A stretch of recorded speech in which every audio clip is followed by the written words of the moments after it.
ഈ അടുത്ത കാലത്തായിട്ട് കേരളത്തിൽ ഏറ്റവും അധികം ചർച്ച ചെയ്യപ്പെട്ട ഒന്നാണ് ഹേമ കമ്മിറ്റി റിപ്പോർട്ട്. ഇതേക്കുറിച്ചുള്ള കാര്യങ്ങളെല്ലാം നിങ്ങൾക്ക് അറിയാമായിരിക്കും. പക്ഷേ ഹേമ കമ്മിറ്റി റിപ്പോർട്ടിനെ പരാമർശിക്കാതെ നമ്മുടെ ഈ കഥ മുൻപോട്ട് പോകില്ല. ഹേമ കമ്മിറ്റി റിപ്പോർട്ടിൽ ഒരിടത്ത് 76ാമത്തെ പേജാണെന്ന് തോന്നുന്നു, കോ ആർട്ടിസ്റ്റുകളുമായിട്ട് സഹകരിക്കുന്ന നടിമാരുടെ പേരുകൾ കോഡ് വാക്കിൽ മെൻഷൻ ചെയ്തിട്ടുണ്ട്. ആ പേരുകൾ നമുക്കൊന്ന് നോക്കാം. Dancer goddess, sweety high range, composer Mulla, RJ, dancer judge, cousin Bobby, guest, immortal, glorious Brahmin, hope dancer, 2018 moon, role model, clay toll, happy miss Jahangir, Sabarimala signature, priestess queen, river holy, Agnimitra, Sachin 2, serious square. ഇങ്ങനെ പോകുന്നു ആ പേരുകൾ. എന്നാൽ സിനിമയുടെ ഹിസ്റ്ററി പഠിച്ചവർക്കറിയാം, ഇതൊന്നും പുതിയ കാര്യങ്ങളല്ല. മുൻപ് നടന്ന കാര്യങ്ങളുടെ വെറും ആവർത്തനം മാത്രമാണ്. അതായത് ഈ കാര്യങ്ങൾ മുൻപ് നടന്നിട്ടുണ്ട് എന്നർത്ഥം. അതെ, ഏകദേശം 20ഓളം വർഷങ്ങൾക്ക് മുൻപ് ഇതേ കാര്യം ഒരാൾ ചെയ്തിരുന്നു.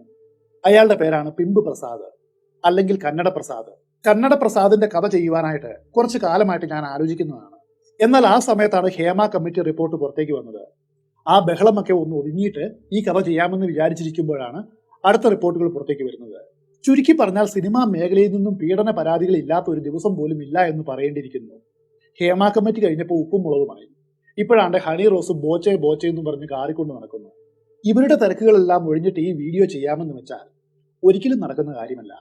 അതിലും ഭേദം കടലിലെ വെള്ളം കുടിച്ചു വറ്റിച്ചിട്ട് മരിയാന ട്രെഞ്ചിന്റെ ഉള്ളിലേക്ക് നടന്നു പോയിട്ട് ഒരു തോർത്തെടുത്ത് കുറച്ച് മത്തീനെ കോരിക്കൊണ്ടുവന്ന് ചുട്ടു തിന്നുകയായിരിക്കും. അത്രയ്ക്ക് ഇമ്പോസിബിൾ ആയ കാര്യമാണ്. അതുകൊണ്ട് നിവൃത്തി കെട്ടാണ് ഈ വീഡിയോ ചെയ്യുന്നത്. മാത്രവുമല്ല, ഈ വീഡിയോയിൽ വിവാദപരമായിട്ടുള്ള ധാരാളം കാര്യങ്ങളുണ്ട്. അതെല്ലാം ഒന്നുപോലും വിട്ടുപോകാതെ നമ്മൾ പറയുകയും ചെയ്യും.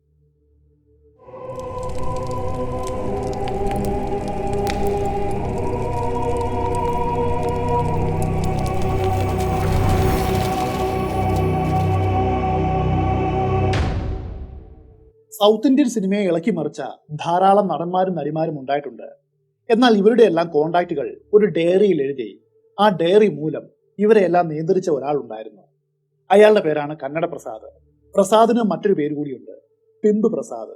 പ്രസാദ് ഇപ്പോഴും ജീവിച്ചിരിപ്പുണ്ട്. ഏകദേശം ഒരു 70 വയസ്സ് കാണും.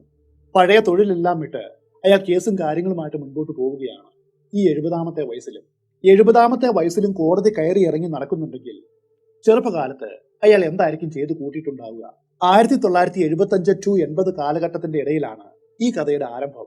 ആ സമയത്താണ് കന്നഡ പ്രസാദ് സിനിമാ മോഹവുമായിട്ട് കോടമ്പക്കത്ത് എത്തിച്ചേരുന്നത്.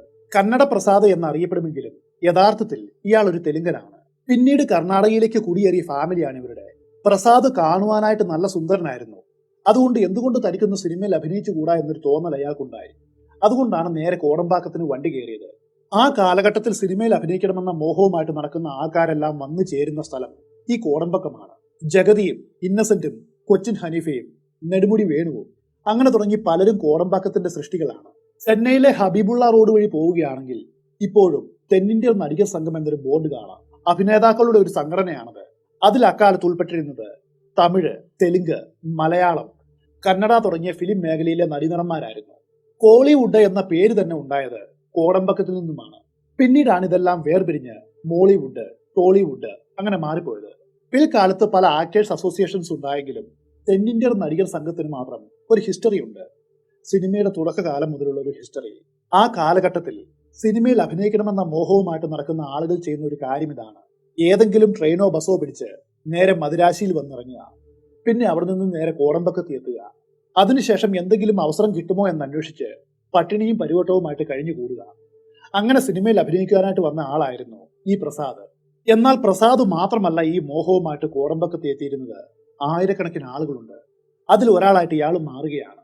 അക്കാലത്ത് ഈ അഭിനയ മോഹികൾ ചെയ്യുന്ന ഒരു കാര്യം ഇതാണ്. അതിന്റെ മറ്റൊരു വേഷം നമുക്കിവിടെയും കാണാൻ പറ്റും. നമ്മൾ പലപ്പോഴും കണ്ടിട്ടില്ലേ, വടക്കേ ഇന്ത്യയിൽ നിന്നും വന്ന തൊഴിലാളികൾ അതിരാവിലെ ആഹാര സാധനങ്ങളും അതുപോലെ പണിയായുധവും എടുത്തുകൊണ്ട് വഴിയരികിൽ നിൽക്കുന്നത്. ആരെങ്കിലും വന്ന് തന്നെ കൂട്ടിക്കൊണ്ടു പോയിട്ട് ഒരു തൊഴിൽ തരുമെന്ന് വിചാരിച്ചാണ് അവർ അങ്ങനെ കാത്തു നിൽക്കുന്നത്. അതുതന്നെയായിരുന്നു ഒരു കാലത്ത് ഇവരുടെയും അവസ്ഥ. ഉദാഹരണം പറയുകയാണെങ്കിൽ അക്കാലത്ത് നിരവധി സ്റ്റുഡിയോ ഉണ്ട്. AVM സ്റ്റുഡിയോ, അരുണാചലം സ്റ്റുഡിയോ, അങ്ങനെ തുടങ്ങി പലതും. ഇത്തരം സ്റ്റുഡിയോയുടെ ഉള്ളിൽ സെറ്റിട്ടാണ് ഷൂട്ടിംഗ് നടത്തുക. മലയായാലും പുഴയായാലും വീടായാലും എല്ലാം സെറ്റാണ്. ഇങ്ങനെയുള്ള സ്റ്റുഡിയോയുടെ പുറത്ത് ഈ അഭിനയ മോഹികൾ കാത്തു നിൽക്കും. അക്കൂട്ടത്തിൽ പ്രസാദും ഉണ്ടായിരുന്നു. ഏതെങ്കിലും ഡയറക്ടറോ പ്രൊഡ്യൂസറോ അതുവഴിക്ക് കാറിന് പോവുകയാണെങ്കിൽ അവരുടെ പിന്നാലെ ഇവർ ഓടും. ഒരവസരം കിട്ടുവാനാണ് ഇങ്ങനെ ചെയ്യുന്നത്. മാത്രവുമല്ല, വിചാരിച്ചിരിക്കാത്ത സമയത്ത് ഇവർക്ക് ചില അവസരങ്ങൾ കിട്ടുകയും ചെയ്യും. ഉദാഹരണത്തിന്, AVM സ്റ്റുഡിയോയുടെ മുൻപിൽ കുറച്ച് ആളുകൾ നിരന്നു നിൽക്കുകയാണെന്ന് കരുതുക. സ്റ്റുഡിയോയുടെ അകത്ത് ഷൂട്ടിംഗ് നടക്കുന്നു. ഒരു മാർക്കറ്റാണ് രംഗം. അവിടെ ഒരു ഫൈറ്റ് സീൻ എടുക്കുകയാണ്. അത് അഭിനയിക്കുന്നത് രജനീകാന്തോ കമൽഹാസനോ സത്യരാജോ മമ്മൂട്ടിയോ മോഹൻലാലോ അങ്ങനെ ആരെങ്കിലും ആവും. ആ സമയത്ത് ഒരു ക്രൗഡ് കാണിക്കേണ്ട ആവശ്യമുണ്ട്. ക്രൗഡിന് വേണ്ട ആളുകളെ കൂട്ടിക്കൊണ്ടുവരുവാൻ ഡയറക്ടർ പ്രൊഡക്ഷൻ മാനേജരോട് പറയും. അവരുടെ കൈവശവും കുറച്ച് കോൺടാക്ട്സ് ഉണ്ടായിരിക്കും. അതുവഴി നിരവധി ആളുകളെ വിളിച്ച് സ്റ്റുഡിയോയിൽ എത്തിക്കും. എന്നാൽ അതുകൊണ്ടും പറ്റാതെ വരുന്ന ചില സാഹചര്യങ്ങളുണ്ട്. ആ സമയത്താണ് സ്റ്റുഡിയോയുടെ പുറത്ത് കാത്തു നിൽക്കുന്നവരുടെ ആവശ്യം വരിക. ഉടൻ തന്നെ പ്രൊഡക്ഷൻ മാനേജർ പുറത്തേക്ക് വന്ന് ആ കൂട്ടം കൂടി നിൽക്കുന്ന ആളുകളിൽ നിന്നും 10-25 പേരെ അകത്തേക്ക് വിളിക്കും. ആൾക്കൂട്ടത്തിൽ ഒരാളായിട്ട് അവരും അഭിനയിക്കും. അതിന് ചെറിയൊരു കൂലിയും കിട്ടും, ആഹാരവും കിട്ടും. ഇനി അടുത്ത അവസരം കിട്ടും വരെ അതുകൊണ്ട് വേണം ജീവിക്കുവാനായിട്ട്. എന്നാൽ ഇങ്ങനെ അവസരം ലഭിച്ച സിനിമയെ വലിയ ഉയരത്തിലെത്തിയിട്ടുള്ള ആളുകളുമുണ്ട്. പിന്നെ മറ്റൊരു വഴിയുള്ളത് ഇതാണ്. അഭിനയിക്കുവാനായിട്ട് ആഗ്രഹമുള്ളവർ അവരുടെ പല രീതിയിലുള്ള ഫോട്ടോസ് എടുത്ത് ഒരു ആൽബം ആക്കും. പിന്നെ ആ ആൽബങ്ങൾ സിനിമാ പ്രവർത്തകരുടെ കൈവശം ഏൽപ്പിക്കും. ഏതെങ്കിലും ഒരു ഡയറക്ടർ ആ ഫോട്ടോസ് കണ്ട് തന്നെ വിളിക്കുമോ എന്ന് ആഗ്രഹിച്ചാണ് അവരിത് ചെയ്യുന്നത്. എന്നാൽ ഇന്നതിന്റെ ആവശ്യമില്ല. അഭിനയിക്കുവാനായിട്ട് ആഗ്രഹമുണ്ടെങ്കിൽ അവർക്ക് അവസരം കിട്ടുവാനായിട്ട് നിരവധി റിയാലിറ്റി ഷോകൾ വന്നിട്ടുണ്ട്. ഉദാഹരണത്തിന് ബിഗ് ബോസിന്റെ കാര്യമെടുക്കാം. ബിഗ് ബോസ് സീസൺ 5 ഒരു മത്സരാർത്ഥിയായിരുന്നു ജുനൈസ്. അയാൾ എന്നെപ്പോലെയും നിങ്ങളെപ്പോലെ ഒരു സാധാരണക്കാരനായിരുന്നു. പക്ഷേ ഈ ഷോ മൂലം ജുനൈസിന് ജോജു ജോർജിന്റെ സിനിമയിൽ അഭിനയിക്കുവാനായിട്ട് ഒരവസരം കിട്ടി. അതുപോലെ നമ്മൾ ഇന്ന് അറിയപ്പെടുന്ന പല കോമഡി താരങ്ങളും കോമഡി സ്റ്റാർസ് പോലെയുള്ള പല ടെലിവിഷൻ പ്രോഗ്രാമിലൂടെയാണ് സിനിമയിൽ എത്തപ്പെട്ടത്. എന്നാൽ അക്കാലത്ത് ഇത്തരം സോഷ്യൽ മീഡിയ സംവിധാനങ്ങളൊന്നുമില്ല. സിനിമയിൽ എത്തപ്പെടണമെങ്കിൽ ഇതൊക്കെ വഴിയുള്ളൂ. പക്ഷേ പ്രസാദിനെ സംബന്ധിച്ച് വിധി അയാൾക്കെതിരായിരുന്നു. അയാൾക്ക് യാതൊരു അവസരവും കിട്ടിയില്ല. പക്ഷേ പ്രസാദിന് മറ്റൊരു ഗുണമുണ്ടായിരുന്നു. അയാൾ കാണുവാനായിട്ട് നല്ല ഫെയർ ആണ്. മാത്രവുമല്ല, വളരെ സോഷ്യലായിട്ട് എല്ലാവരോടും പെരുമാറുകയും ചെയ്യും. പ്രസാദ് കാണുവാനായിട്ട് സുന്ദരനായതുകൊണ്ട് ധാരാളം കാമുകിമാരും ഉണ്ടായി. അവർ വേറെ ആരുമായിരുന്നില്ല, അഭിനയമോഹവുമായിട്ടെത്തിയ ഇത്തരം ജൂനിയർ ആർട്ടിസ്റ്റുകളായിരുന്നു. വൈകാതെ ഈ സ്ത്രീകളുമായിട്ട് അയാൾ വലിയൊരു കണക്ഷൻ ഉണ്ടാക്കിയെടുത്തു. ഇപ്പോൾ പുറത്തുനിന്നും കാണുന്ന ഒരാൾക്ക് ആദ്യം തോന്നുന്ന കാര്യം ഇതാണ്: പ്രസാദ് സിനിമയിലെ വലിയ എന്തോ ആണ്. അയാൾ ധാരാളം ആളുകളുമായിട്ട് സംസാരിക്കുന്നു, ധാരാളം സ്ത്രീകളുമായിട്ട് ഇടപഴകുന്നു. അങ്ങനെ ഇരിക്കവെയാണ് ആ സംഭവം ഉണ്ടായത്. അതാണ് കന്നഡ പ്രസാദിന്റെ ജീവിതത്തെ മാറ്റി മറിച്ചതും. വെറും പ്രസാദിനെ അല്ലെങ്കിൽ കന്നഡ പ്രസാദിനെ പിമ്പ് പ്രസാദായിട്ട് മാറ്റിയതും ഈ സംഭവമാണ്. ഒരു ദിവസം കന്നഡ പ്രസാദ് ജൂനിയർ ആർട്ടിസ്റ്റായ ഒരു യുവതിയുമായിട്ട് സംസാരിച്ചു കൊണ്ടിരിക്കുകയായിരുന്നു. ഈ കാഴ്ച ഒരു ബിസിനസ്മാൻ കാണുവാനായിട്ട് ഇടയായി. സിനിമാ മേഖലയുമായിട്ട് ബന്ധപ്പെട്ട് നിൽക്കുന്ന ആളാണ് പ്രസാദ് എന്ന് ഈ ബിസിനസ്മാനും അറിയാം. അയാൾ വിചാരിച്ചത് പ്രസാദിന്റെ കൂടെ സംസാരിച്ചു കൊണ്ട് നിൽക്കുന്ന യുവതി ഒരു സിനിമാ നടി ആയിരിക്കുമെന്നാണ്. പിന്നെ നടന്നത് ഇതാണ്. ഈ ബിസിനസ്മാൻ പ്രസാദിനെ തന്റെ അടുക്കിലേക്ക് വിളിച്ചു. പിന്നെ മാറ്റി നിർത്തിയിട്ട് ഒരു കാര്യം പറഞ്ഞു. ഇപ്പോഴയാൾ സംസാരിച്ചുകൊണ്ടിരിക്കുന്ന ആ യുവതിയെ ഒരു ദിവസത്തേക്ക് തന്റെ കൂടെ ഒന്ന് വിടുമോ? ഞാൻ ധാരാളം പണം തരാം, താല്പര്യമുണ്ടെങ്കിൽ പറഞ്ഞാൽ മതി, നിനക്കും ഒരു പങ്ക് വരാം. പ്രസാദ് ഞെട്ടിപ്പോയി. അതൊന്നും നടക്കുന്ന കാര്യമല്ല എന്ന് പറഞ്ഞ് അയാൾ അവിടെ നിന്നും പോകുവാനായിട്ട് ശ്രമിച്ചു. അപ്പോൾ ഈ ബിസിനസ്മാൻ തന്റെ കാർഡ് എടുത്ത് പ്രസാദിന്റെ കയ്യിൽ കൊടുത്തു. എന്നിട്ട് പറഞ്ഞു, നീ അവരോടൊന്ന് സംസാരിച്ചു നോക്ക്. അവർക്ക് സമ്മതമാണെങ്കിൽ ഈ നമ്പറിൽ ഞാനുമായിട്ട് ബന്ധപ്പെട്ടാൽ മതിയാവും. ഒടുവിൽ ആ കാർഡും വാങ്ങി പ്രസാദ് ആ യുവതിയുടെ അടുക്കിലേക്ക് പോവുകയാണ്. എന്താണ് നിങ്ങൾ തമ്മിലുണ്ടായ സംസാരമെന്ന് ആ യുവതി ചോദിച്ചപ്പോൾ പ്രസാദ് ഇങ്ങനെ പറഞ്ഞു: അയാൾക്ക് ഒരു രാത്രി നിന്നെ വേണമെന്ന്, അതിന് കുറച്ച് പൈസ തരാമെന്നും പറഞ്ഞു. ആദ്യം ആ യുവതി പൊട്ടിത്തെറിച്ചു. ഞാൻ നിന്നെ അങ്ങനെയല്ല കണ്ടത്, നിന്നെ എന്റെ നല്ലൊരു സുഹൃത്തായിട്ടാണ് കണ്ടത്. പക്ഷെ നീ ഈ കാര്യം എന്നോട് പറയുമെന്ന് വിചാരിച്ചില്ല. പിന്നെ മെല്ലെ അവർ തണുത്തു. പിന്നെ പ്രസാദിനോടൊരു ചോദ്യം ചോദിച്ചു. അതവിടെ നിൽക്കട്ടെ, അയാൾ എത്ര രൂപ തരാമെന്നാണ് പറഞ്ഞത്? 1,00,000 രൂപയോ 1,50,000 രൂപയോ എങ്ങാണ്ട് തരാമെന്നാണ് പറഞ്ഞത് എന്ന് പ്രസാദ് മറുപടിയും പറഞ്ഞു. ഈ ബിസിനസ്മാൻ തെറ്റിദ്ധരിച്ചത് ആ യുവതി സിനിമാ നടി ആയിരിക്കുമെന്നാണ്. അതുകൊണ്ടാണ് ഇത്രയും ഉയർന്ന തുക പറഞ്ഞത്. തുകയുടെ വലിപ്പം കേട്ടപ്പോൾ യുവതിയുടെ മനസ്സും ഒന്ന് ഇളകുകയാണ്. ഇതൊരു നല്ല അവസരമായിട്ട് അവർക്ക് തോന്നി. ഒരു ജൂനിയർ ആർട്ടിസ്റ്റ് ആയിട്ട് എത്ര കാലം ജോലി ചെയ്താലാണ് ഇത്രയും സമ്പാദിക്കുവാൻ കഴിയുക? ഒരു പക്ഷേ ജീവിതത്തിൽ ഇത്രയും സമ്പാദിക്കുവാൻ കഴിഞ്ഞില്ല എന്നും വരാം. അതാണ് ഒരു രാത്രി കൊണ്ട് കിട്ടുവാനായിട്ട് പോകുന്നത്. തനിക്ക് അയാളുടെ കൂടെ പോകുവാനായിട്ട് സമ്മതമാണെന്ന് അവൾ പ്രസാദിനോട് പറഞ്ഞു. ഇത്തവണ ഞെട്ടിയത് പ്രസാദാണ്. അയാൾക്കും കാശിന്റെ ആവശ്യമുണ്ട്. അതുകൊണ്ടൊരു കാര്യം ചെയ്തു. നേരെ ആ ബിസിനസ്മാനുമായിട്ട് ബന്ധപ്പെട്ടു. യുവതിക്ക് സമ്മതമാണെന്ന് അറിയിച്ചു. അങ്ങനെ ഇവർ തമ്മിൽ ഒരു മീറ്റിംഗ് അയാൾ അറേഞ്ച് ചെയ്യുകയാണ്. അതിന് പ്രതിഫലമായിട്ട് വലിയൊരു തുക പ്രസാദിനും കിട്ടുകയാണ്. അങ്ങനെയാണ് തന്റെ കൂട്ടിക്കൊടുപ്പ് സാമ്രാജ്യത്തിലേക്ക് അയാൾ ആദ്യമായിട്ട് കാലെടുത്ത് വയ്ക്കുന്നത്. വൈകാതെ പ്രസാദിന്റെ പേര് എല്ലായിടത്തും അറിയാൻ തുടങ്ങി. സാധാരണക്കാരുടെ ഇടയിലല്ല, വലിയ വലിയ ബിസിനസ്മാൻമാരുടെയും പൊളിറ്റീഷ്യന്മാരുടെയും ഇടയിലാണ്. അക്കാലത്ത് നിരവധി ക്ലബ്ബുകളുണ്ട്. Lions club, Gymkhana club, rotary club, SBS, cosmo club, അങ്ങനെ തുടങ്ങി പലതും. ഇത്തരം ക്ലബ്ബുകളിലാണ് അതിസമ്പന്നരായിട്ടുള്ള ആളുകൾ വൈകുന്നേരം കൂടി മദ്യപിക്കുകയും ഓരോരോ കാര്യങ്ങൾ ചർച്ച ചെയ്യുകയും ചെയ്യുന്നത്. അങ്ങനെയുള്ള സംസാരത്തിന്റെ ഇടയിൽ ഈ ബിസിനസ്മാൻ തനിക്ക് ഇത്തരം ഒരു അനുഭവം ഉണ്ടായെന്ന് തന്റെ കൂട്ടുകാരോട് പറയുകയാണ്. അപ്പോഴാ കൂട്ടുകാർക്കും പ്രസാദിന്റെ സർവീസ് വേണമെന്നായി. ഈ യുവതി യഥാർത്ഥത്തിൽ ഒരു ജൂനിയർ ആർട്ടിസ്റ്റ് ആണ്. 1-2 സിനിമകളിൽ മുഖം കാണിച്ചിട്ടുണ്ട് എന്ന് മാത്രം. എങ്കിലും സിനിമാ നടിയെന്ന ലേബലിലാണ് അവളെ ഇയാൾ മറ്റുള്ളവർക്ക് പരിചയപ്പെടുത്തിയത്. അതിനു വേണ്ടിയിട്ട് വലിയൊരു തുക ഈടാക്കുകയും ചെയ്തു. വൈകാതെ ജൂനിയർ ആർട്ടിസ്റ്റുകൾക്കിടയിലും ഇതൊരു സംസാര വിഷയമായി. എല്ലാവരും തന്നെ ഈ കാര്യം അറിഞ്ഞു. പിന്നെ കന്നഡ പ്രസാദ് വിചാരിച്ചിരിക്കാത്ത കാര്യമാണ് സംഭവിച്ചത്. അയാളുടെ പക്കലേക്ക് ധാരാളം ആൽബങ്ങൾ വരികയാണ്. അതും ജൂനിയർ ആർട്ടിസ്റ്റ് ആയിട്ടുള്ള സ്ത്രീകളുടെ. തങ്ങളും ഇതിന് തയ്യാറാണ് എന്ന് പറഞ്ഞാണ് ഈ ഫോട്ടോസ് എല്ലാം അവർ പ്രസാദിന് അയച്ചു കൊടുത്തത്. കാരണം അവർക്ക് വേറെ വഴിയില്ല. സിനിമയിലാണെങ്കിൽ അവസരമില്ല, ജീവിക്കുവാനായിട്ട് മറ്റു മാർഗവുമില്ല. സിനിമ അങ്ങനെയാണ്, അതൊരു ചുരുളി പോലെയാണ്. അതിന്റെ ഉള്ളിലേക്ക് എത്തപ്പെടുവാനായിട്ട് എളുപ്പമാണ്, പക്ഷെ പുറത്തേക്ക് കടക്കുവാനായിട്ട് വലിയ പ്രയാസമാണ്. ഉദാഹരണം പറയുകയാണെങ്കിൽ, നിങ്ങളുടെ പരിചയത്തിലുള്ള പലരും കാണും സിനിമാ മോഹവുമായിട്ട് വർഷങ്ങളായിട്ട് അലഞ്ഞു നടക്കുന്നവർ. സെറ്റുകളായ സെറ്റുകൾ വഴി, ഡയറക്ടർമാരുടെ വീടുകൾ വഴി ഒരു കഥയും കൊണ്ടോ അല്ലെങ്കിൽ അസിസ്റ്റന്റ് ആകുവാനോ അവസരം തേടി നടക്കുന്നവര്. വർഷങ്ങളായിട്ട് ഇതിനുവേണ്ടി ശ്രമിച്ചിട്ടും അതിന് സാധിക്കാതെ പോയവരായിരിക്കും പലരും. പിന്നീട് യാഥാർത്ഥ്യ ബോധത്തിലേക്ക് മടങ്ങി വരുമ്പോഴേക്കും അവരുടെ ജീവിതത്തിന്റെ നല്ലൊരു സമയം കഴിഞ്ഞു പോയിട്ടുണ്ടാവും. പൊതുസമൂഹത്തിൽ ഇറങ്ങി എങ്ങനെ ജീവിക്കണമെന്ന് അറിയാത്ത അവസ്ഥയായിരിക്കും. കാരണം അവർക്ക് മറ്റൊന്നും അറിയില്ല, മറ്റൊരു തൊഴിൽ മേഖലയും പഠിച്ചിട്ടില്ല. ജീവിതത്തിന്റെ നല്ലൊരു ശതമാനവും സിനിമയ്ക്ക് പിന്നാലെ പോയവരായിരിക്കും. അങ്ങനെയുള്ള ധാരാളം ആളുകളുണ്ട്. ഈ ജൂനിയർ ആർട്ടിസ്റ്റുകൾക്ക് പറ്റിയതും ഇതുതന്നെയായിരുന്നു. അവരുടെ ചിന്തകളിൽ മുഴുവൻ സിനിമയാണ്, എന്നാൽ അവസരങ്ങളൊട്ട് കിട്ടുന്നുമില്ല. അപ്പോൾ ഇതല്ലാതെ മറ്റൊരു വഴിയുമില്ല എന്ന അവസ്ഥ. ഈ അവസ്ഥ ചൂഷണം ചെയ്യുവാനായിട്ട് പ്രസാദും തീരുമാനിച്ചു. പുതിയൊരു നടി വന്നിട്ടുണ്ട് എന്ന് പറഞ്ഞ് തന്റെ ക്ലയന്റുകളെ ഇവരെ ഓരോരുത്തരെയായിട്ട് അയാൾ പരിചയപ്പെടുത്തി. അധികം വൈകാതെ സമൂഹത്തിലെ ഉന്നത നിലയിലുള്ള പല ആളുകൾക്കും പ്രസാദ് പ്രിയങ്കരനായിട്ട് മാറുകയാണ്. അക്കൂട്ടത്തിൽ പൊളിറ്റീഷ്യൻസ് ഉണ്ട്, ഡയറക്ടേഴ്സ് ഉണ്ട്, അതുപോലെ ഡോക്ടേഴ്സ്, എഞ്ചിനീയേഴ്സ്, ബിസിനസ്മാൻമാര്, അങ്ങനെ എല്ലാവരും ഉണ്ട്. ഇതിനിടയിൽ ധാരാളം ഡയറക്ടേഴ്സുമായിട്ട് പ്രസാദിന് പരിചയമുണ്ടായി. അവരും പ്രസാദിന്റെ കസ്റ്റമേഴ്സ് ആയിട്ട് മാറുകയാണ്. അക്കാലത്ത് ചെന്നൈയിലെ ECRൽ ഏതാനും റിസോർട്ടുകളുണ്ട്. ആ റിസോർട്ടുകളിൽ വെച്ചാണ് സ്റ്റോറി ഡിസ്കഷൻ എന്ന പേര് സ്ത്രീകളെ വിളിച്ചു വരുത്തിയിട്ട് പ്രൊഡ്യൂസർമാരും ഡയറക്ടർമാരും അവരെ ദുരുപയോഗം ചെയ്യുന്നത്. ഇത്തരം സ്റ്റോറി ഡിസ്കഷനുകളിൽ പങ്കെടുത്ത് വലിയ നിലയിലെത്തിയിട്ടുള്ള ധാരാളം നടിമാരുമുണ്ട്. ഒരു ഉദാഹരണം പറയാം. ഈ നടിയെ ഭാരതി രാജ എന്ന ഡയറക്ടർക്ക് പരിചയപ്പെടുത്തിയത് കന്നഡ പ്രസാദാണ്. പിൽക്കാലത്ത് ഈ നടി lady super star, lady action hero, lady Amitabh, അങ്ങനെ തുടങ്ങി പല പേരുകളിൽ അറിയപ്പെട്ടു. തമിഴ്നാട്ടിൽ ആദ്യമായിട്ട് ഒരു ബംഗ്ലാവ് വാടകയ്ക്കെടുത്ത് ബ്രോത്തൽ ബിസിനസ് ചെയ്യാമെന്ന ആശയത്തിന് ആദ്യം തുടക്കമിട്ടത് കന്നഡ പ്രസാദ് ആയിരുന്നു. അതിനു മുൻപും ഇന്ത്യയിൽ ഈ രീതി നിലവിലുണ്ട്, പക്ഷേ വടക്കേ ഇന്ത്യയിലാണെന്ന് മാത്രം. ആ സംസ്കാരം തെക്കേ ഇന്ത്യയിലേക്ക് കൊണ്ടുവന്നത് ഇവനാണ്. ഈ സമയത്താണ് കന്നഡ പ്രസാദ് തന്റെ ഡയറി എഴുതുവാനായിട്ട് തുടക്കം കുറിച്ചത്. നല്ല വലിപ്പമുള്ള 2ഓളം ഡയറികളിലായിരുന്നു തന്റെ രഹസ്യങ്ങൾ അയാൾ കുറിച്ചു വെച്ചത്, അതും കോഡ് ഭാഷയിൽ. KPS ഡയറി എന്നാണ് ഇത് അറിയപ്പെടുന്നത്. ഈ ഡയറി ഇന്നും തമിഴ്നാട് പോലീസ് വളരെ രഹസ്യമായിട്ട് സൂക്ഷിക്കുന്ന ഒന്നാണ്. കാരണം ഈ ഡയറി പുറത്തു വന്നാൽ പല മാന്യന്മാരുടെയും മുഖംമൂടികൾ അഴിഞ്ഞു വീഴും.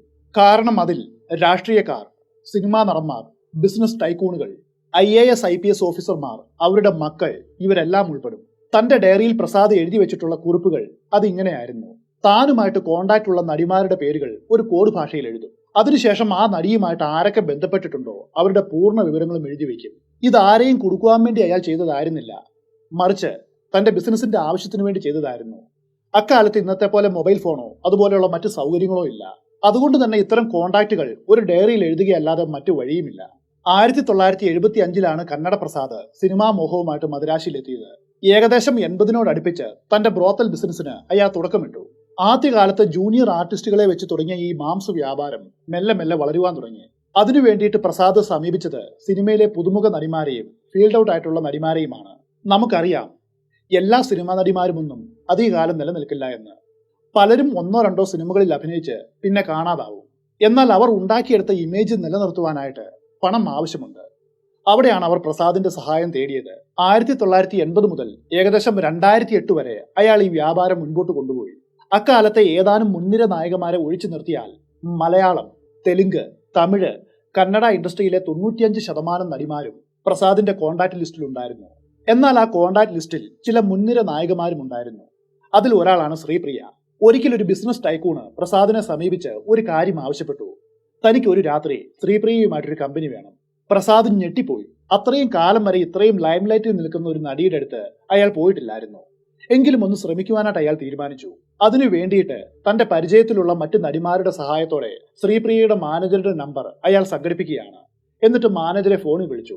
പിന്നെ കാര്യങ്ങൾ പറഞ്ഞു. അയാൾ പ്രസാദിനോട് വല്ലാതെ ചൂടായി. അപ്പോൾ പ്രസാദ് തന്റെ ക്ലയന്റ് ആരാണെന്നും താൻ ആരാണെന്നും അയാളോട് വെളിപ്പെടുത്തി. മാത്രവുമല്ല, ഇതിനു മുൻപ് താൻ ചെയ്തിട്ടുള്ള ഡീലുകളെ കുറിച്ച് അയാളുമായിട്ട് സംസാരിച്ചു. കഴിയുമെങ്കിൽ ആ നടിയോട് ഈ കാര്യത്തെക്കുറിച്ച് ഒന്ന് സൂചിപ്പിക്കുവാനും ആവശ്യപ്പെട്ടു.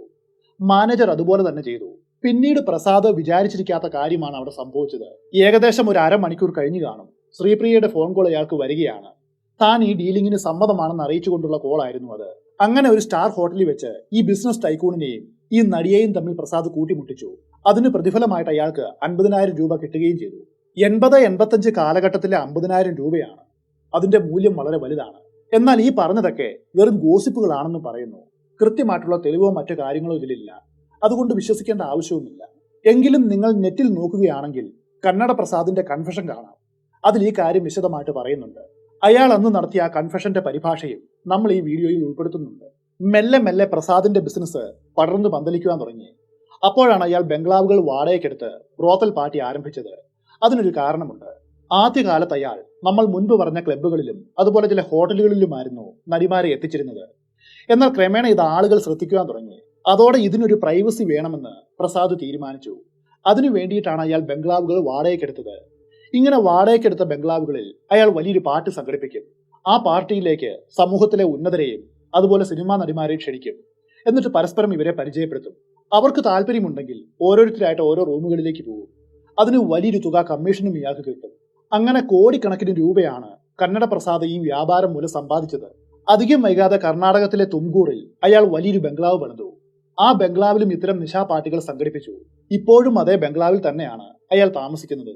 ഇയാൾക്ക് 3 ഭാര്യമാരും അനേകം വെപ്പാട്ടികളും ഉണ്ടായിരുന്നു. ആദ്യത്തെ ഭാര്യയുടെ പേര് എന്താണെന്ന് അറിയില്ല. രണ്ടാമത്തെ ഭാര്യയുടെ പേര് സുജാത എന്നും മൂന്നാമത്തെ ഭാര്യയുടെ പേര് നീതു എന്നുമാണ്. അതുപോലെ ശില്പ, സുജ, സുധ തുടങ്ങി നിരവധി വെപ്പാട്ടിമാരും പ്രസാദിനുണ്ടായിരുന്നു. തന്റെ അടുക്കിലേക്ക് വരുന്ന കാണുവാൻ അതിസുന്ദരികളായിട്ടുള്ള സ്ത്രീകളെ ഇയാൾ വിൽപ്പനച്ചരക്കാക്കിയിരുന്നില്ല. മറിച്ച് അവരെ തന്റെ ഭാര്യമാരാക്കും, അല്ലെങ്കിൽ വെപ്പാട്ടിമാരാക്കും.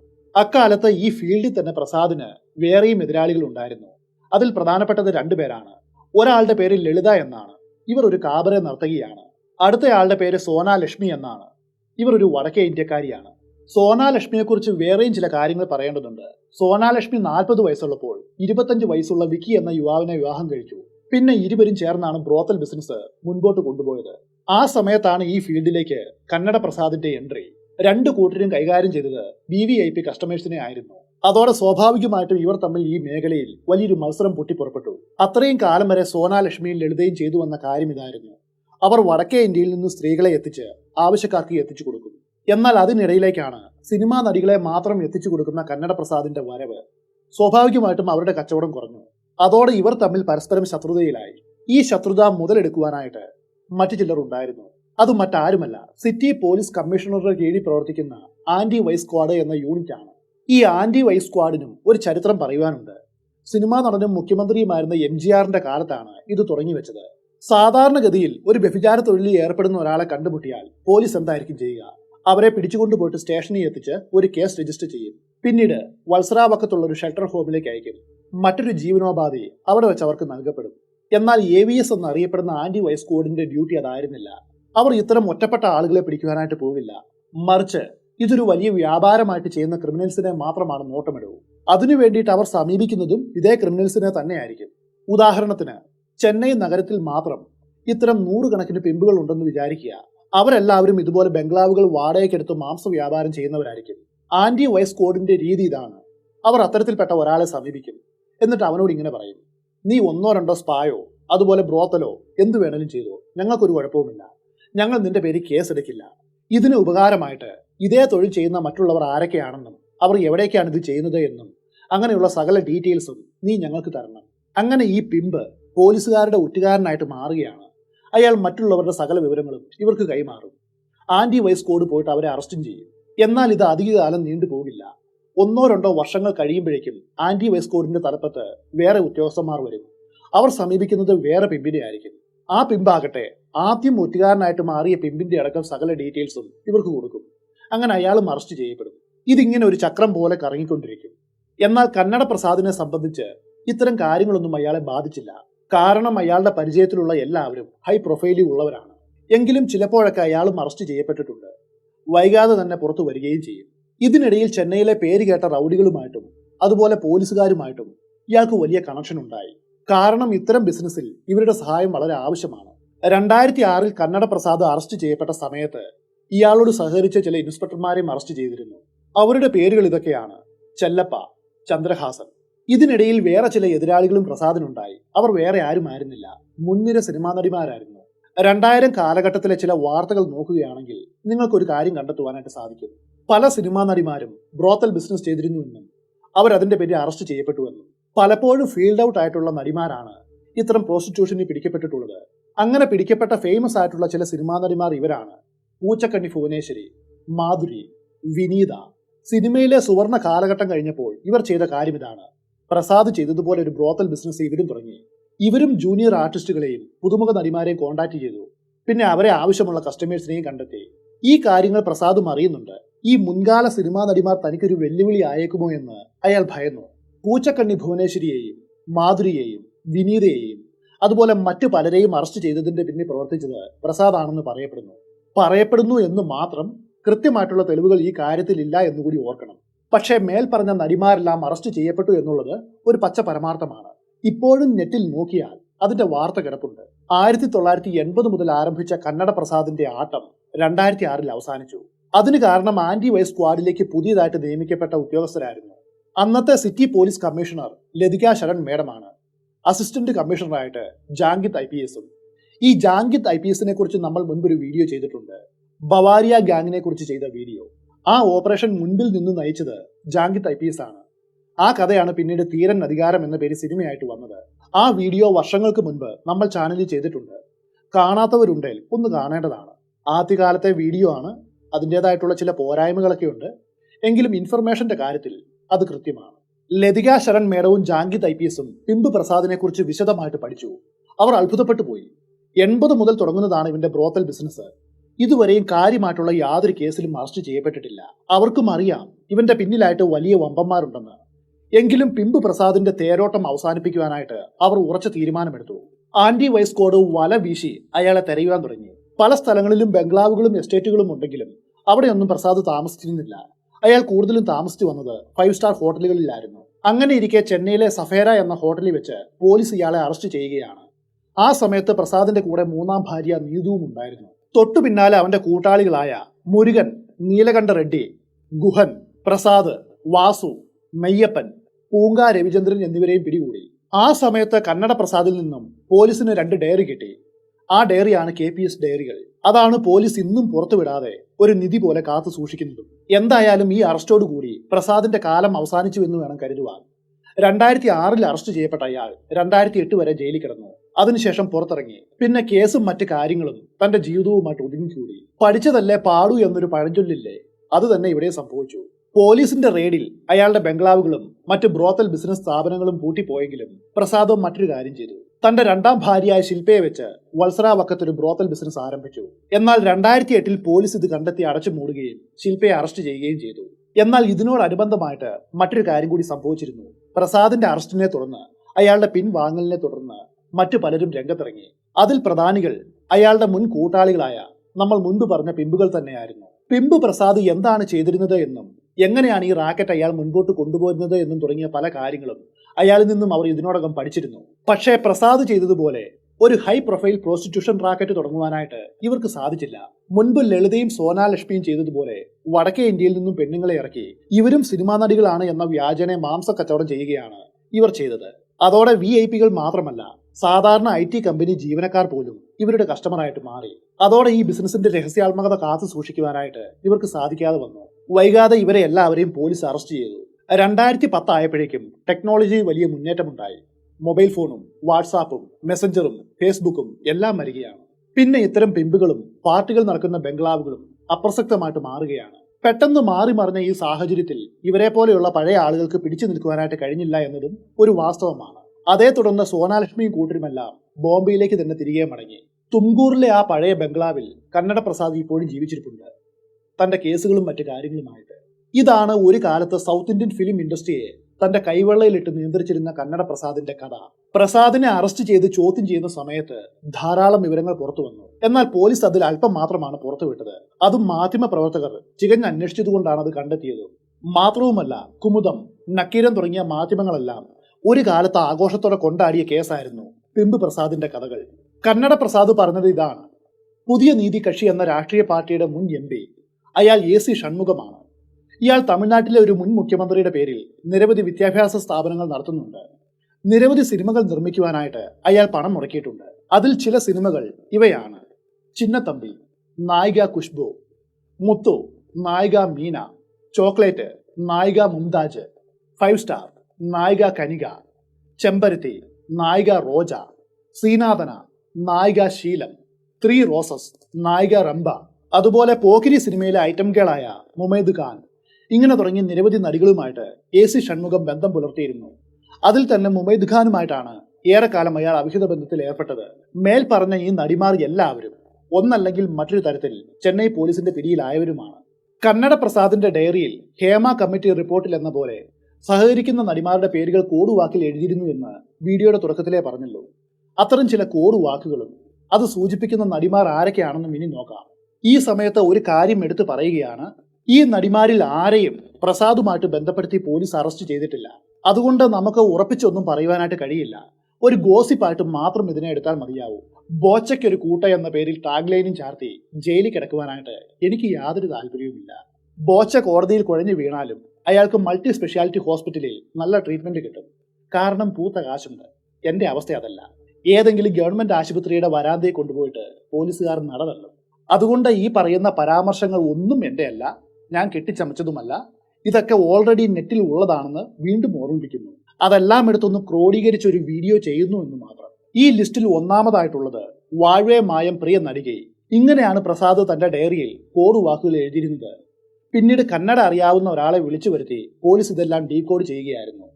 ഈ വാഴ്വേ മായം പ്രിയ നടികൈ എന്ന നടി പഴയകാല നടിയും പ്രസാദ് ആദ്യമായിട്ട് സമീപിച്ച നടിയുമായ ശ്രീപ്രിയ ആണെന്ന് പറയപ്പെടുന്നു. എല്ലാ പേരിന്റെയും അവസാനം ഞാൻ പറയുന്ന വാക്കിതാണ് പറയപ്പെടുന്നു, ഒന്നും ഉറപ്പില്ല. 2 3 എഴുത്ത് പൂ നടികൈ. ഈ പരാമർശം ഖുഷ്ബുവിനെയാണെന്ന് പറയപ്പെടുന്നു. 3 പ്ലാസ്റ്റിക് സർജറി ചെയ്ത നടി. അവരുടെ പേര് മാത്രം കൃത്യമായിട്ട് പറയുന്നില്ല. 4 വെളിനാട്ടിൽ പഠിച്ചു വന്ന നടികൈ. ഇതും ആരാണെന്ന് കൃത്യമായിട്ട് പറയുന്നില്ല. 5 അക്കാ തങ്കൈ നടികൈകൾ. ഇത് വിരൽ ചൂണ്ടുന്നത് അംബികയുടെയും രാധയുടെയും നേർക്കാണെന്ന് പറയപ്പെടുന്നു. 6 കണ്ണഴുകി നടികൈ. ഇത് മീനയാണെന്ന് പറയപ്പെടുന്നു. 7 സുഗ നടികൈ. ഇത് സുകന്യയാണെന്ന് പറയപ്പെടുന്നു. 8 ഹീ നടികൈ. ഇത് ഹീരയാണെന്ന് പറയപ്പെടുന്നു. 9 മീനരാശി നടികൈ. മന്ത്ര എന്നൊരു നടിയുടെയാണ് ഈ കോടുവാക്കെന്ന് പറയപ്പെടുന്നു. 10 തങ്ക നടികൈ. കനികയ്ക്ക് നേരെ ഈ പരാമർശം വിരൽ ചൂണ്ടപ്പെടുന്നു. 11 സെൽവ നടികൈ. ഒരുപക്ഷെ സോണിയ അഗർവാൾ ആയിരിക്കാം. 12 ദൈവ നടികൈ. ഇത് ദേവയാനിയാണെന്ന് പറയപ്പെടുന്നു. 13 മേൽലോക ആട്ടക്കാരി നടികൈ, അതായത് ദേവലോക നർത്തകി. 2 പേരുടെ നേർക്കാണ് ഈ ആരോപണം വിരൽ ചൂണ്ടുന്നത്. ഒന്നുകിൽ രംഭ അല്ലെങ്കിൽ ഉർവശി. 14 അഴകൻ നടികൈ. ഇതാരാണെന്ന് വ്യക്തമല്ല. 15 ഉള്ളി നടികൈ എന്ന് വെച്ചാൽ മെലിഞ്ഞ നടി. ഇത് സിമ്രാൻ ആണെന്ന് പറയപ്പെടുന്നു. 16ാമത്തെ കോഡ് കന്നഡത്തിൽ ഷാ എന്ന അക്ഷരം 3 വട്ടം അടുപ്പിച്ച് എഴുതിയ ഒരു കോഡുവാക്കാണ്.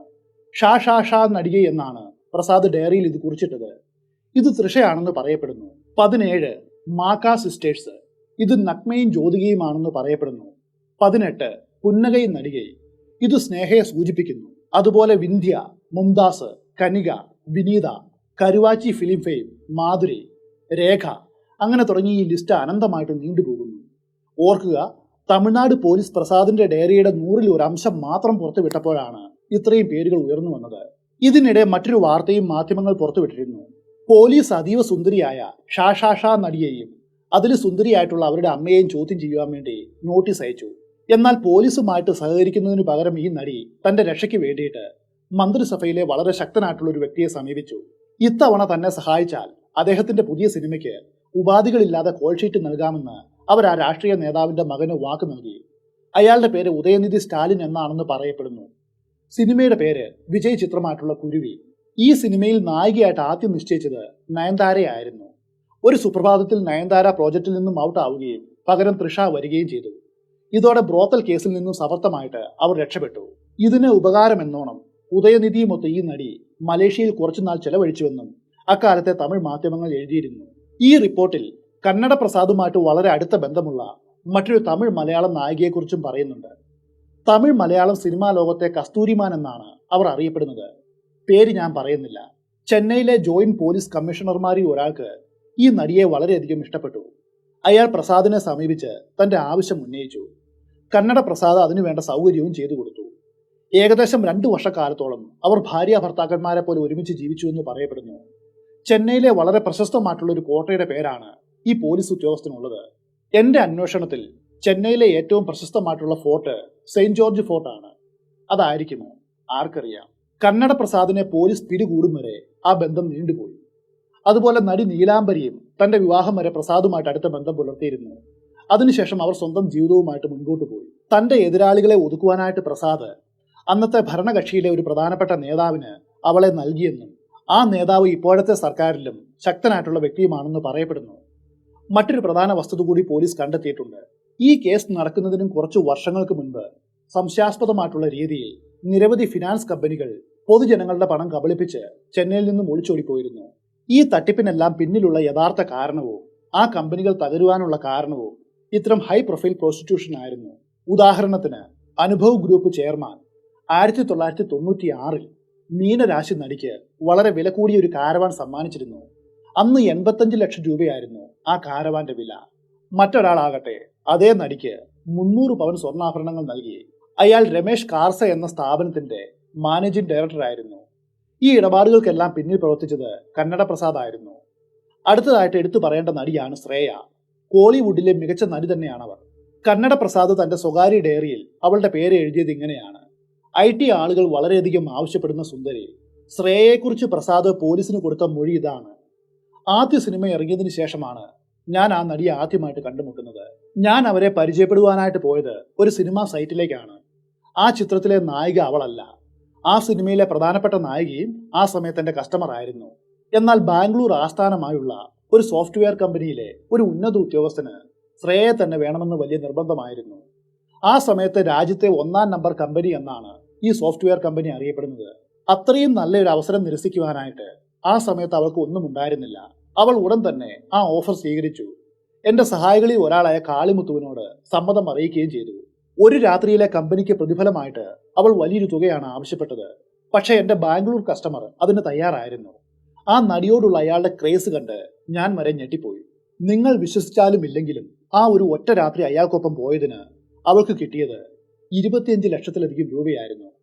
പിന്നീട് ഇതേ നടി എന്നോട് പറഞ്ഞത് അവളുടെ ജീവിതത്തിൽ ഒരിക്കലും ഒറ്റ രാത്രി കൊണ്ട് ഇത്രയധികം തുക സമ്പാദിച്ചിട്ടില്ല എന്നാണ്. ഒരു 5 നക്ഷത്ര ഹോട്ടലിലെ റോയൽ സ്യൂട്ടിലാണ് അവൾ അവനോടൊപ്പം താമസിച്ചത്. ഞാൻ വീണ്ടും വീണ്ടും അവളെ ആവശ്യക്കാർക്ക് വേണ്ടി വിളിച്ചിട്ടുണ്ട്. എന്റെ കരിയറിന്റെ തുടക്കകാലത്ത് എന്നെ ആദ്യമായിട്ട് ഒരു വലിയ ബിസിനസ്മാൻ സമീപിച്ചു. അക്കാലത്ത് ഒരു സൂപ്പർ സ്റ്റാർ നായികയെ തനിക്ക് വേണമെന്നാണ് അയാൾ ആവശ്യപ്പെട്ടത്. ആ നടിയുടെ പേര് കേട്ടതും ഞാൻ ഞെട്ടിപ്പോയി. എനിക്ക് ഹൈ പ്രൊഫൈലിൽ നിൽക്കുന്ന നടികളുമായിട്ട് അക്കാലത്ത് യാതൊരു ബന്ധവുമില്ലായിരുന്നു. എങ്കിലും ഒന്ന് ശ്രമിക്കുവാനായിട്ട് ഞാൻ തീരുമാനിച്ചു. ഒരുപാട് പരിശ്രമത്തിന്റെ ഒടുവിൽ ശ്രീപ്രിയയുടെ മാനേജറുടെ ടെലിഫോൺ നമ്പർ കിട്ടി. വളരെ തന്ത്രപൂർവ്വം ഞാൻ ഈ വിഷയം അയാളോട് അവതരിപ്പിച്ചു. അയാൾ പകച്ചുപോയി. എന്നെ കുറെ ചീത്ത പറഞ്ഞു. അപ്പോൾ ഞാൻ എന്റെ കസ്റ്റമർ ആയിട്ടുള്ള ആ വമ്പന്റെ പേര് വെളിപ്പെടുത്തി. ആ പേര് കേട്ടപ്പോൾ മാനേജർ തണുത്തു. ശ്രീപ്രിയയോട് ചോദിച്ചിട്ട് തിരിച്ചു വിളിക്കാമെന്നും പറഞ്ഞ് അയാൾ ഫോൺ വെച്ചു. അരമണിക്കൂറിന്റെ ഉള്ളിൽ ആ നമ്പറിൽ നിന്നും എനിക്ക് തിരിച്ചു കോൾ വന്നു. താൻ ശ്രീപ്രിയ ആണെന്നും തനിക്ക് ഈ ഡീലിന് സമ്മതമാണെന്നും അവർ അറിയിച്ചു. അതിന്റെ അടുത്ത ദിവസം ഞാൻ കോടമ്പക്കത്ത് ഈ നടിക്കും അയാൾക്കും വേണ്ടി ഒരു വീഡിയോ ഏർപ്പാട് ചെയ്തു. എല്ലാം കഴിഞ്ഞ ശേഷം ആ വലിയ മനുഷ്യൻ എന്നെ സമീപിച്ച് താൻ വളരെ സന്തോഷവാനാണെന്ന് പറഞ്ഞ് എനിക്ക് 50,000 രൂപ പണമായിട്ട് നൽകി. ജീവിതത്തിൽ ആദ്യമായിട്ടായിരുന്നു ഇത്രയും വലിയ തുക ഞാൻ കാണുന്നത്. അതിനുശേഷം എണ്ണിയാൽ ഒടുങ്ങാത്ത നടിമാരെ കൂട്ടിക്കൊടുത്ത് കോടികൾ സമ്പാദിച്ചിട്ടുണ്ട്. ചോദ്യം: ഏതൊക്കെ നടിമാരാണ് നിങ്ങളോട് സഹകരിച്ചത്? ഉത്തരം: ഏതൊക്കെ നടിമാരാണ് എന്നോട് സഹകരിച്ചത് എന്ന് ചോദിക്കുന്നതിന് പകരം നിങ്ങൾ എന്നോട് ചോദിക്കേണ്ടത് ഇങ്ങനെയാണ്: എന്നോട് സഹകരിക്കാത്ത നടിമാർ ആരൊക്കെയാണ്? അതാണ് ചോദിക്കേണ്ടത്. സിനിമയിലെ പല മുൻനിര നടിമാരുമായിട്ട് എനിക്ക് നല്ല ബന്ധമുണ്ട്. ഞാൻ ഈ ഇൻഡസ്ട്രിയിൽ വരുമ്പോൾ അന്നത്തെ മുൻനിര നടിമാരായിരുന്നു ശ്രീദേവി, അംബിക, രാധ, ശ്രീപ്രിയ തുടങ്ങിയവർ. ഈ നടിമാരിൽ പലരെയും ഞാൻ എൻ്റെ കസ്റ്റമേഴ്സിന് വേണ്ടിയിട്ട് ബുക്ക് ചെയ്തിട്ടുണ്ട്.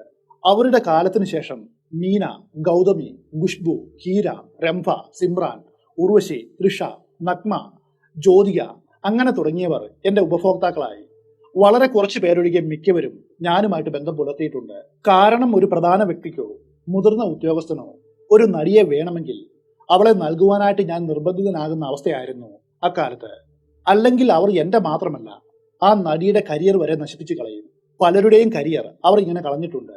സഹകരിച്ചില്ലെങ്കിൽ ഇല്ലാത്ത കേസുകളും അനധികൃതമായിട്ടുള്ള സ്വത്ത് സമ്പാദനം അങ്ങനെ തുടങ്ങി പല കാരണങ്ങൾ കൊണ്ട് അവരെ റെയ്ഡ് ചെയ്യും, അവരുടെ സമാധാനം കളയും. ഈ കാരണം കൊണ്ട് പല നടിമാരും ഒരിക്കൽ മാത്രമായിട്ടെങ്കിലും എന്റെ അടുത്ത് വന്നിട്ടുണ്ട്. അങ്ങനെ എന്റെ അടുത്ത് ഏറ്റവും കൂടുതൽ വന്ന നടിയെ എല്ലാവരും അറിയുന്നതാണ്. എല്ലാവർക്കും എനിക്കുമടക്കം അവൾ ഏറ്റവും പ്രിയപ്പെട്ടവളാണ്. ഇത്ര മാത്രമാണ് കന്നഡ പ്രസാദിന്റേതായിട്ട് പുറത്തു വന്ന സ്റ്റേറ്റ്മെന്റുകൾ. ഇത്രയും കാര്യങ്ങൾ തന്നെ വിശദമായിട്ട് കേട്ടാൽ മനസ്സിലാവും. അക്കാലത്ത് പ്രസാദുമായിട്ട് ബന്ധപ്പെടാത്ത, അയാൾ കൂട്ടിക്കൊടുക്കാത്ത നടികൾ വളരെ കുറവാണെന്ന്. ഈ വീഡിയോയുടെ അവസാന ഭാഗത്ത് ഞാൻ പറഞ്ഞ കാര്യങ്ങൾ പ്രസാദിന്റെ സ്റ്റേറ്റ്മെന്റ് ആണ്. ഇത് ഓൾറെഡി നെറ്റിൽ അവൈലബിളുമാണ്. ഞാൻ പറഞ്ഞല്ലോ, ബോച്ചയ്ക്കൊരു കൂട്ട് എന്നെ കൊണ്ട് പറ്റില്ല. അതുകൊണ്ടാണ് ഇത് പ്രത്യേകമായിട്ട് എടുത്തു പറയുന്നത്. അങ്ങനെ ഈ വീഡിയോ അവസാനിക്കുന്നു. മറ്റൊരു കഥയെ വെച്ച് നമുക്ക് വീണ്ടും കണ്ടുമുട്ടാം.